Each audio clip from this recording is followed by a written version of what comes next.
Bihar assembly ఎన్నికల సంగ్రామం ముగిసింది. ఆ రాష్ట్రంలో రెండో విడత పోలింగ్ కూడా ప్రశాంతంగానే జరిగింది. రెండో విడతలో దాదాపుగా 68.52% నమోదైంది ఓటింగ్ శాతం.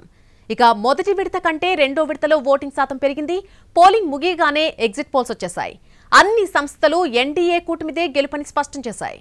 బీహార్ అసెంబ్లీ ఎన్నికల ప్రక్రియలో కీలక ఘట్టం ముగిసిపోయింది. మొత్తంగా 243 అసెంబ్లీ స్థానాలకు 2 దశల్లో ఎన్నికలు జరిగాయి. ఈసారి ఎన్నికల్లో కూడా మహిళా ఓటర్లు రికార్డు క్రియేట్ చేశారు. 2 విడతల్లోనూ భారీగా మహిళలు ఓటేసేందుకు క్యూ కట్టారు. దీంతో ఈసారి ఫలితాల్లో మహిళా ఓటర్లదే కీ రోల్ అనేటువంటి టాక్ వినిపిస్తోంది. వాస్తవంగా ఎన్నికల కమిషన్ స్పెషల్ ఇంటెన్సివ్ రివిజన్ ఎస్ఐఆర్లో భాగంగా చాలా ఓట్లను తొలగించేసింది. అందులో వివిధ కారణాలతో పురుషుల కంటే మహిళా ఓట్లనే ఎక్కువగా తీసేశారు. అయినా కూడా ఓటింగ్లో పురుషుల కంటే మహిళలే ఎక్కువగా పాల్గొన్నారు. ఈసీ రిలీజ్ చేసినటువంటి ప్రిలిమినరీ పోలింగ్ డేటా ప్రకారం 2 దశల్లో పురుషుల కంటే కనీసం 4,34,000 మంది మహిళలు ఎక్కువగా ఓటు వేశారు.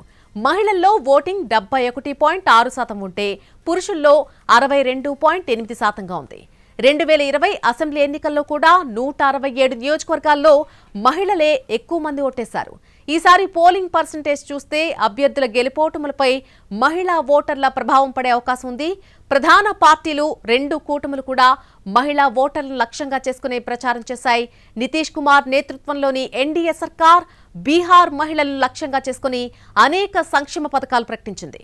మహిళల స్వయం ఉపాధి కోసం 10,000 ఆర్థిక సాయం, గతంలో మద్యపాన నిషేధం లాంటి మహిళా ఓటర్లను ప్రభావితం చేసినట్టుగా కనిపించే ఈ అంశాలన్నీ కూడా.